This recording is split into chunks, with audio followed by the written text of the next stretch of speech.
What's up guys, welcome back to the Piston Show. I'm Kashi Dylan and today is 21st of May 2025 and it's promising to be an interesting day. Why?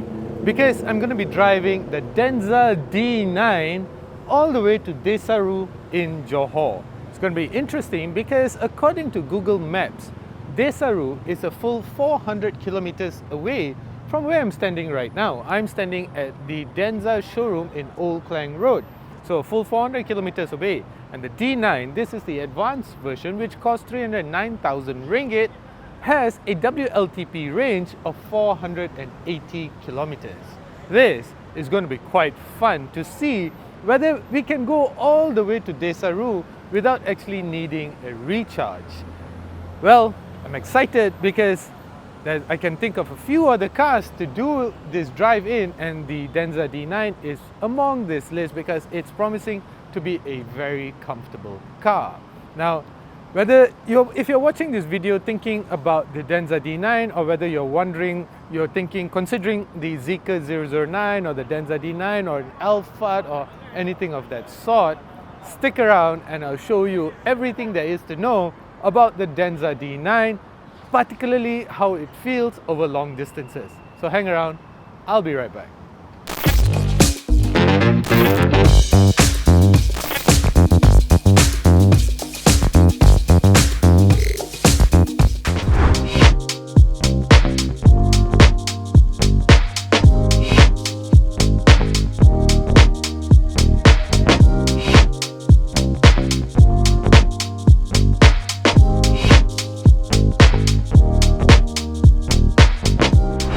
Okay, so I'm starting off the journey to Desaru in the back seat, which in my opinion is where a lot of people that buy the Denza D9 would like to spend a lot of their time in. I do understand that, sometimes you buy cars like the Denza D9 to drive your kids to school and such, but we Malaysians, let's face it, we love our luxury MPVs. I mean, just take a drive around KL and you'll see the number of Alphards and Velfires and the people that are being driven in them. They're the new Mercedes S-Class and BMW 7 Series. Anyway, the Denza D9. It's been about half an hour in this back seat, and I gotta say that I'm a bit torn because I like how the car feels. I like how the comfort of the back seat. I like how plush the Napa leather is. I like that I'm sinking into the seat, and I also like the fact that I get multiple massage modes. And then at the same time, the adaptive suspension, well, I feel almost everything that the road is doing is not exactly absorbing everything, but it sort of reminds me of the interior of a Toyota Alphard. Well, it's not exactly isolating you from the roads underneath, but then again, I'm not exactly uncomfortable. So the other thing that needs to be pointed out is that Denza was really proud of the refinement of the interior of the D9, and I gotta say that undoubtedly it feels good. Quiet, the music, I hear the music and it sort of really cocoons you in the music quality of the car. Let me just check how many speakers that I have. Over here I have a 14 speaker DIN audio system, and from what I was hearing earlier, it sounds decent. But then again, I do hear the tire roar and such as well. But I have massage seats. I can lie down at the back over here. I feel good, and I have tons of space together with a picnic tray as well. So I really cannot be complaining, especially considering that this is cheaper than its competition like the Zeekr 009, is cheaper than the brand new Toyota Alphards or Velfires, is cheaper than all of those cars. So there's really nothing much to complain about. After this, I'm going to be spending a little bit more time over here and time in the front seats, and I'll be back with more. Alright guys, so my turn to drive. I'm taking going to be driving to Malacca, where we're going to be stopping from lunch and then off to Desaru from there. So anyway, before we start driving, I just would like to go through the specifications of the car.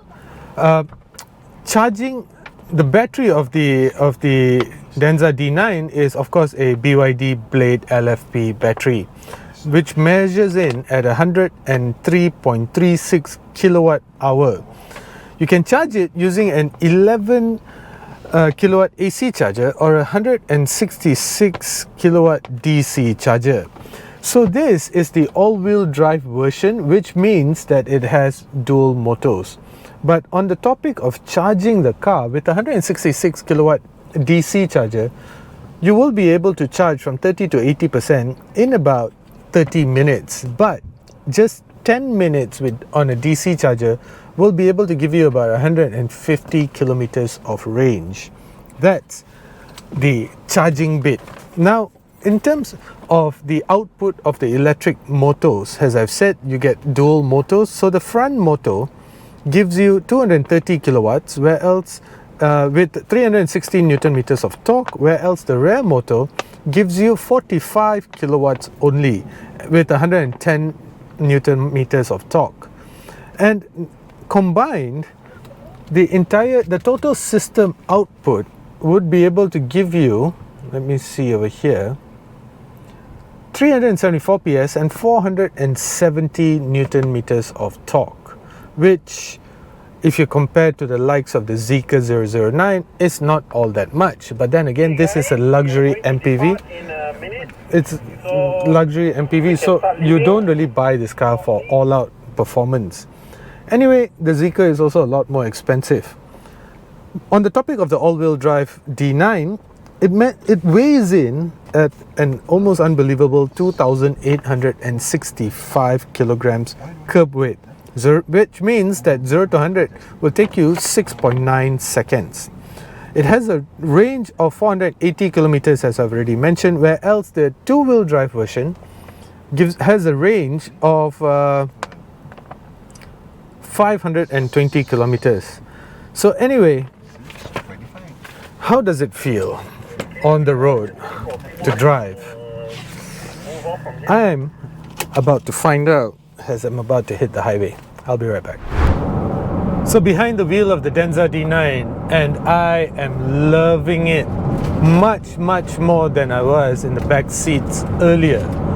Well, I have to be honest over here, I am a very bad passenger. I do not like spending time in the second row seats, third row seats. I am happiest when I'm driving. But however, in an MPV settings, in a world where I have a driver and I'm spending time at the back seats more than I am at the front, I don't mind it. As I've said earlier, I was comfortable. And even though earlier I was saying that I'm feeling a lot of what the road underneath is doing, that's because my friend Samsul, who was driving earlier, was driving the car in sport mode. And because the Denza D9 comes with adaptive suspension, the chassis of the car, the suspension of the car was firm. And that's why I was feeling everything that the road was doing. Now though, I feel nothing. The refinement levels of the car deserves a special mention. Denza, during the launch of the car, made a special mention of the refinement levels of this car as well. I think they measured it at somewhere about 68 decibels or something like that. So I asked ChatGPT, what is 68 decibel equivalent to? And the equivalent to 68 decibels is a quiet office, a quiet library, and such. And I do believe ChatGPT, because in here, you're hardly hearing anything. It truly is like, it's not exactly hushed. You do hear a little bit of the world outside, just a tad bit. But then again, it's at an acceptable level. Right now, I can talk to my friends at the back without really raising my voice. And that is just testament to the refinement levels of the D9. Truly impressive. And how does it feel like to drive the car? Well, it's exactly how you would expect an EV to drive like. power delivery is instantaneous. I mean, that's just a characteristic of an EV. So I think that is something that people should expect with an EV. There's no point talking about lags and such, because as soon as you get on the throttle, power delivery is instantaneous. Of course, you get a lot of chimes and bells and whistles, but that's just the ADAS system working to keep you and your occupants safe. If I'm not mistaken, there's somewhere about 24 different advanced driver aid systems working in unison to keep everyone safe as well as comfortable.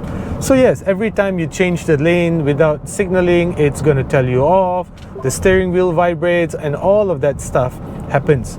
But you can turn it all off. It's just that I have not done it yet. So that's why every once in a while I'll hear a beep, or I'll hear a whistle, or I'll hear a chime, everything telling me to focus on the road ahead. So no big deal, no complaints, no dramas. In terms of comfort, brilliant. In terms of refinement levels, as I've said, it's just fantastic as well. So do I have anything to complain about from the back of the steering wheel? No, not at all. I mean, it reminds me of a typical MPV. So if you are looking to, trade from, let's say, an Alphard to a Denza D9, I think the learning curve is not that steep, as particularly from a driving standpoint, because everything feels familiar. And I think that's why stepping or just swapping from a petrol-driven MPV to the likes of the Denza D9 is not that difficult. And that is something I believe you will appreciate. Alright guys, so finally in Desaru in Johor. And as I was expecting, the range and battery took a beating of sorts, because every time we attend one of these drives, well, these drives are not exactly known to be slow and composed and such. It's just, yeah, we test out these cars really well, and that's basically what we do. We sort of dive deep into what these cars are capable of. And what we found is that we reached Desaru with just about 5% left, with roughly about 30 kilometers of range left. But we charged these cars. The drive organizer charged these cars when we stopped in Malacca for lunch earlier today. And when we reached Malacca, we were somewhere about the 66% figure, state of charge figure. And when we left Malacca, we were at 80%. So now here in Desaru, 5%, well, 5 to 6%, I can't really remember. And that's actually quite a decent figure. So thankfully, we actually charged these cars in Malacca. But on the flip side, the drive organizer actually told us that when they were doing the recce for this drive, they drove from KL to Malacca, where we had lunch, to Desaru, and they did not charge back then, just to see the real-world capabilities of the D9, and they actually reached Desaru with 3% state of charge left. I can almost bet they were not doing the speeds that we were doing earlier. I'm not going to talk about the speeds that we were doing, but let's just say that if anybody were to get caught doing something like that, you'd probably lose your license, or you'd probably be hassled in court for a while. So anyway, long distance drives with the Denza D9, comfortable for sure. The interior noise insulation is brilliant, but there are a couple of things that I think could be better as well, which I will talk about more later. Tomorrow's another day, and tomorrow's when we are going to be driving these cars back to KL. We are stopping by in JB, and then we're expecting to be back in KL by 5 p.m. So plenty of wheel time tomorrow as well. I'll bring you more, particularly about things that I think can be better about the Denza D9. I kind of feel bad though saying that, because at this price point, it's difficult to fault. Yet at the same time, I know that a couple of parts, a couple of things about it can be better. Anyway, I'm gonna go take a quick break and we'll be back tomorrow. So let me show you around the interior of the D9, and as you can probably already tell, super comfortable seats, Napa leather. They really are as comfortable as they look. Superb. And the passenger as well as the rear passengers get massage functions as well. Besides that, you get a lot of trimming that looks like wood, but this is not really wood. 14 speaker DIN audio system and stuff, buttons and knobs and such that BYD owners will find familiar. So let me just start up this car. So the interior really looks and feels premium, no doubt about it. So you get a digital instrument cluster, you get a digital infotainment screen. Of course, this is quite typical, right, with EVs, particularly those from China. You get really huge screens everywhere and such, but this is not, it does not rotate. So let's keep in mind that Denza is a BYD brand. You know, this is supposed to be the luxury brand from BYD, something like how Lexus is the luxury brand of Toyota. So this is a more upmarket product, hence why you see this crystal-like gear knob and such. Overall fit finish quality is brilliant. And however, I would just like to check whether this Denza D9 still responds to the BYD voice command. Hi BYD. Please say it. There you go. Where is your home? Cancel. Well, call me if you need me. Let me try to open the door. Low battery, please charge. Hi BYD. I'm listening. Open the left door. Side sliding door is opening. Please check the door lock There status. you go. All right. Hi BYD. I'm listening. Close the left door. Closing the car door now. Quite cool, no doubt. But I just have to say this, right? This Sorry, is this function is not supported. cancel. Okay. So I just want to say this. Denza is supposed to be the more luxurious version of BYD. It's supposed to be the an entirely different brand. You know, you're supposed to get in here and perhaps not recognize it so much as a BYD. And of course, you might get some buttons and such, dials and such that are from the BYD parts bin, but it's supposed to feel better because Denza is more expensive, it's more luxurious, and yada yada yada. So I think it really shouldn't be responding to "Hey BYD." It should be responding to "Hi Denza," I'm listening. something like that. So you can't go into a Porsche and say "Hi Volkswagen," for example, even though it's from the Volkswagen family. Or you can't go into a Smart and say "Hi Proton" or something of that sort. So I think if anybody from BYD or Denza is watching this video, I would suggest that keep this unique, because what you're trying to create over here is a more upmarket product. So let it be more upmarket. There can be some links to BYD, but not through a voice command. But besides that, it's a great product, no doubt about it. And then let us continue with the overall interior. So of course, multiple screens. You get wireless Apple CarPlay, wireless Android Auto. You get air conditioning filter, air filter, so it filters out all the nasty air outside before it comes back inside here. And overall, it looks good. However, I noticed this design over here. It sort of looks like one of those Star Wars spaceships. I can't remember which one, but let me just Google that and put the video here. And So that sort of looks like it came from, it was inspired by Star Wars. So you get a 50-watt touchpad over here. So this does not work with all phones, particularly if you have your phone wrapped or covered with a phone protector. Like my iPhone, it does not work with if I have my phone protector on it, so I have to usually remove my phone protector and then it works. Of course, these are your door controls over here for your back doors, and multiple buttons all around here.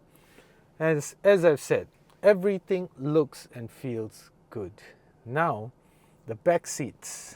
The back seats, well, I spent some time in the back seats already, and I kind of like what it has to offer, no doubt about it. Now though, look what's happening over here.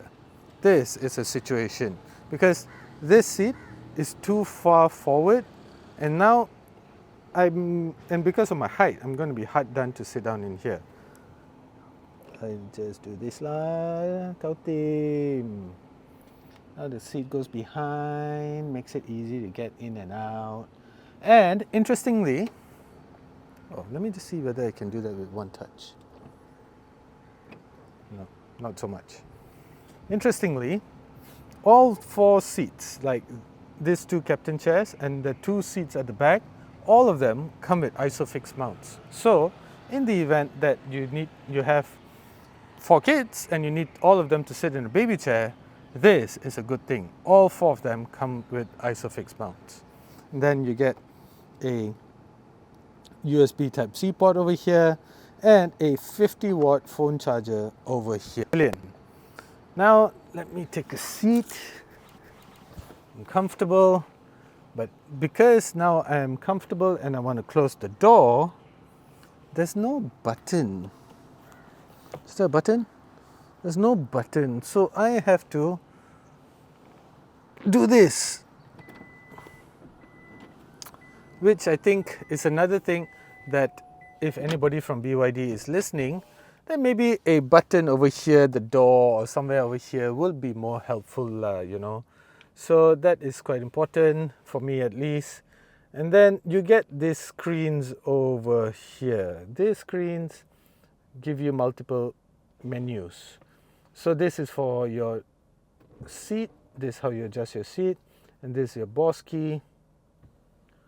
This is for your front seat. This is good. And you get multiple massage modes.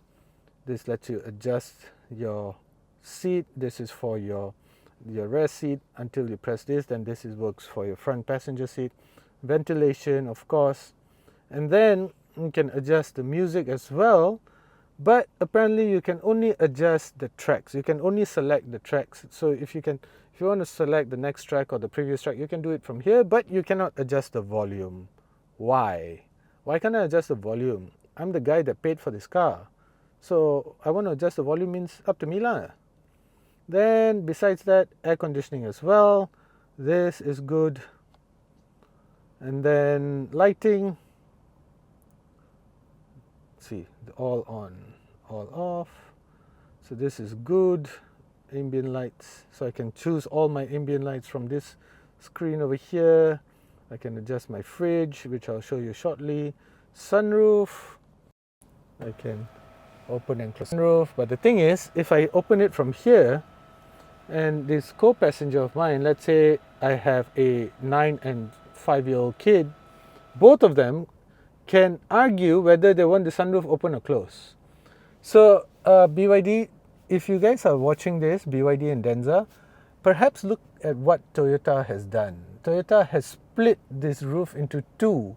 So you have a sunroof over here and another sunroof over there, so that both passengers can decide individually whether they want it open or closed. So the passenger on the right can have it closed, the passenger on the left can have it open, which I think is brilliant. And then besides that, I can also open the front sunroof, which is also good. But now imagine your 12-year-old kid or your 10-year-old kid doing this while you're driving. Isn't that just going to be annoying? I wonder if I can switch it off. I perhaps might be able to switch it off. So, from the front at least, I can't switch it off from here. Anyway, going back to showing you more of this, and so these are more settings and such. You get the gist. So I can also open. Oh, there you go. I can open the door from here. So it doesn't. I don't really need a button. So I take that back, guys. So you don't really need to work this handle. You can just sit in here, and let's just go back to the main menu. I can close the door from here.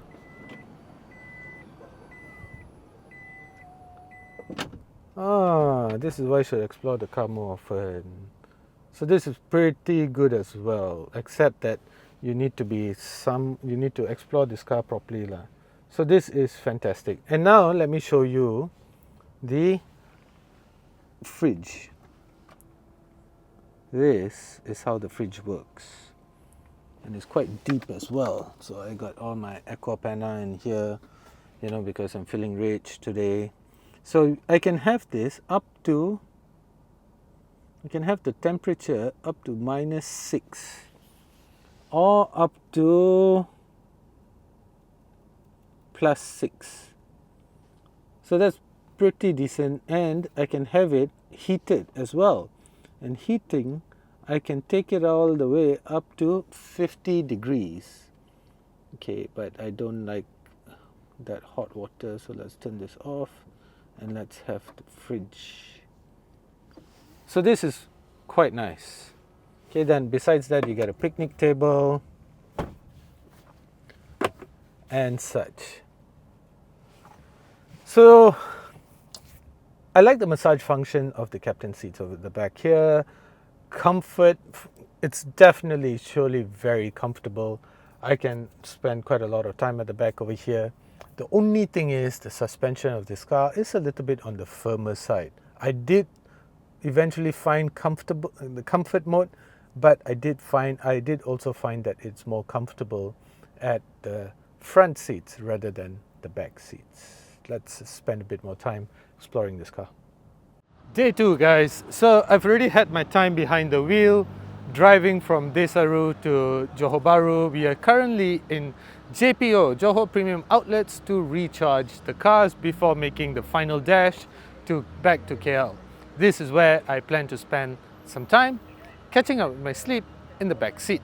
And this is where I would like to talk a little bit about what I really like about the Denza D9. So today, after spending a little bit more time with the car, we found certain things which was buried deep in the menu that makes the car more comfortable. And yesterday I said that I'll talk a little bit about the stuff that I do not like about the car today. I actually wanted to talk about the fact that the back seats could not control the volume button. But then again, after poking and prodding and swiping the screens that are located on the back seat, we found that yes, you can actually adjust the volume of the audio system from the back seats. It's just that there is no indicator saying that you can actually swipe down and adjust the volume. So you have to sort of just learn the car the hard way. It doesn't make it very easy, and that's the thing about the Denza D9. You really have to spend a lot of time with the car, getting to know it intimately, and swiping in places where you do not think that it can be swiped, because there are always surprises behind the package. Let me just turn this around so you can actually check out the car. And that's the thing about the D9. Really have to spend some time with it. And today is the second day, as I said, that we are with the car, and this is where we actually got to know the car better. So the suspension, yesterday I found it a little bit too firm, but today I really like it. And as I was saying about the volume button as well, today we have figured it out. And today we also found that the back seats are actually really comfortable. Yesterday I told you that I prefer my time in the front of the car rather than at the back, but today I actually really had a good time at the back of the car as well. I still don't make a very good passenger, and I still think that I really prefer driving the car and all, but that's just me. There are some people that do not like to be driven, and that's me. I do not like to be driven. But as a car, the Denza D9 is really nice. I mean, it checks all the boxes. That's something that I say quite a bit about all the cars that I drive. But ever so occasionally, you come across a car that is difficult to fault. The Denza D9 is one of those cars that is difficult to fault. But there are a couple of things about it which I wish could be better. I wish that the back seats of the car had an infotainment system, an entertainment system, excuse me. Let me just open this up for you. So there are a couple of things that, let me nitpick a little bit, right?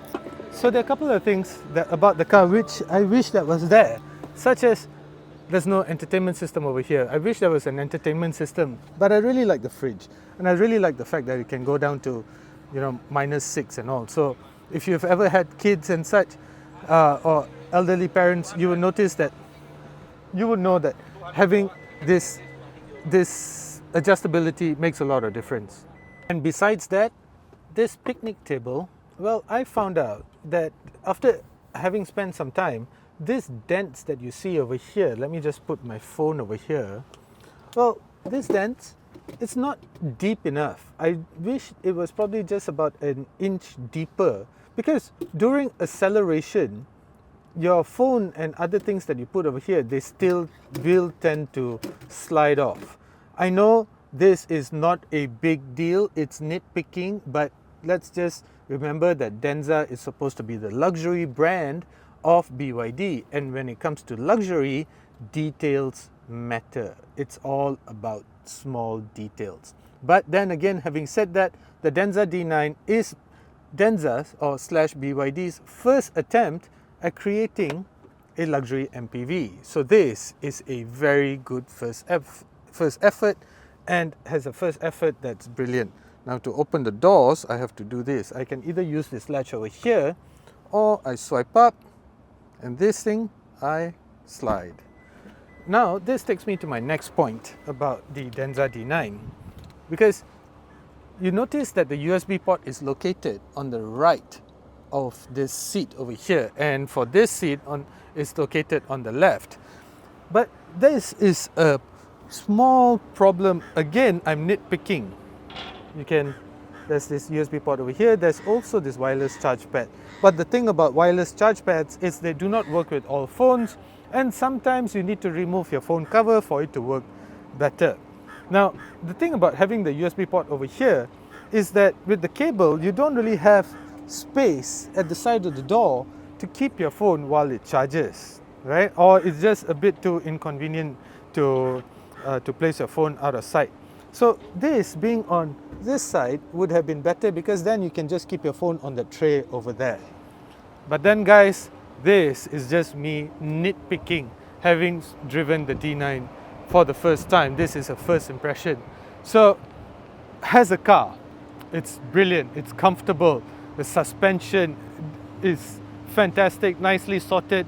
Of course, what I also found out that the adaptive suspension does not adjust itself according to the drive mode that you are in. To do that, to adjust the suspension, you have to dive into the menu and then select comfort mode independently. So that's the thing about the Denza D9 that you need to know about. The other thing about the Denza D9 that deserves a special mention is the fact that the refinement levels in the car is just fantastic. The refinement levels is brilliant. I think it's quite, according to the figures, it's quieter than a Zeekr 009. In fact, when it comes to luxury MPVs of this price segment, the refinement of the Denza D9 has no competition. So guys, as a conclusion, which would you spend your money on? Would you spend about 220 to 250,000 on this, the de facto king of the luxury MPV, the old guard, or would you spend your money on this, the new Denza D9? This is the all-wheel drive version, 309,000 ringgit. But then again, it has everything. As now we are recharging in JPO and we should be good to go in about an hour's time. Right after I'm done with this video, I'm gonna go do some shopping, get some coffee, probably check out some shoes and make my way back to KL. Anyway guys, as usual, thank you for watching. Do consider subscribing. I'm going to be spending more time with the Denza D9. I hope to be able to get the car again so that I can get to know it more intimately, take my family out, and then find other things about the Denza D9. This is a first impression. As usual, do consider subscribing. Thank you for watching.